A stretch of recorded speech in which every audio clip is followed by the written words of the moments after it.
Okay, ito nga, alas 3, mag-alas 4 ng hapon at teka, ang dumi ang dumi, ano ba to, ang dumi ng e-bike na to, ang dumi nung, ay ano ba yan, kainis, ang dumi, ay makapasok nga, kunin ko yung aking sandata, wait lang, ang dumi nun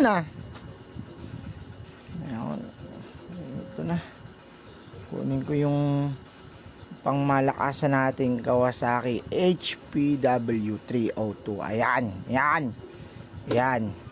Kasi naman di naman akin to e-bike na to kasi. Ayan. Set up ko na nga. Alright. Okay, so ito na set up na natin. Atin ang simula ng paglilinis ng e-bike ni Commander. Ayan.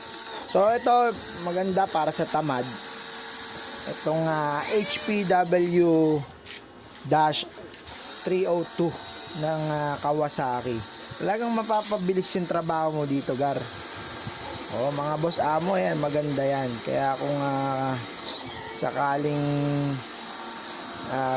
gagamit kayo or bibili kayo ng pressure washer, yan, recommended ko yan. Matagal ko nang gamit. Okay, Kawasaki HPW-302. Kita mo naman yan, diba? Kanina di mo na malaman kung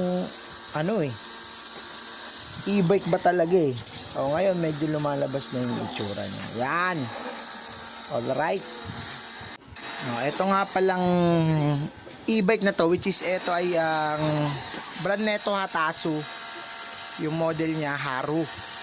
Nagkakalagay ng 40k. Binili namin yan para sa binili ko yan para kay Commander, para hindi na ako maghahatid sundo, di ba? Mindset. Talaga purpose niyan. Yan. So ito ako naglilinis, di ba? Saya. Happy. Okay, so nakita nyo naman, di ba? So maganda rin to kasi gawa ng, syempre, alam nyo naman, tayo bumabiyahe. Para hindi naman nasil, pero sayang kasi yung oras, susundo pa ako. Di ba? Galing ako ng, halimbawa, nasa Manila ako, tapos uuwi ako para magsundo lang, di ba? Para para to save din yung sayang naman pwede pang magbiyahe ng Manila tapos pauwi, ganun. Ayan. Kita nyo naman gaano kalakas talaga. Tanggal talaga kaluluwa mo dito. Ayan. Anyways, balik tayo dun sa Hatasu na to. Itong Hatasu Haru na to is a 3-wheel e-bike siya. Meron siyang 20 amperes na battery. Okay. 48 volts, 20 amperes na battery. Kayang-kaya na yun. 3 balikan galing dito papunta sa trabaho ni Mrs. Balikan 3 araw, diba?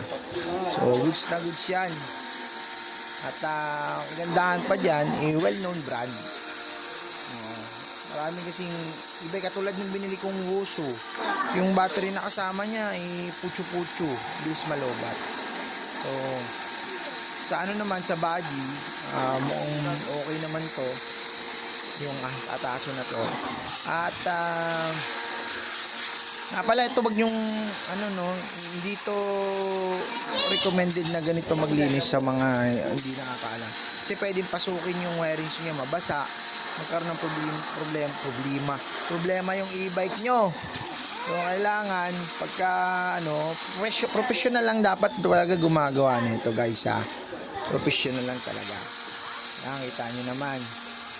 So yan, pagkataas nito makikita nyo yung natin, i-flex natin yan, anong itsura na after nating madiligan. So ato lang plain lean, ang tamad nga itong linis na to kasi hindi naman natin sinabunan.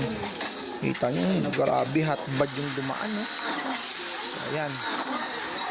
Ito, malapit na tayo matapos. Konting tiis na lang.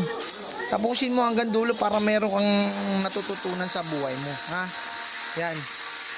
Ganyan lang. So, kung gusto mong maglinis, mabilisan, bumili ka ng katulad nito, pressure washer. Alright.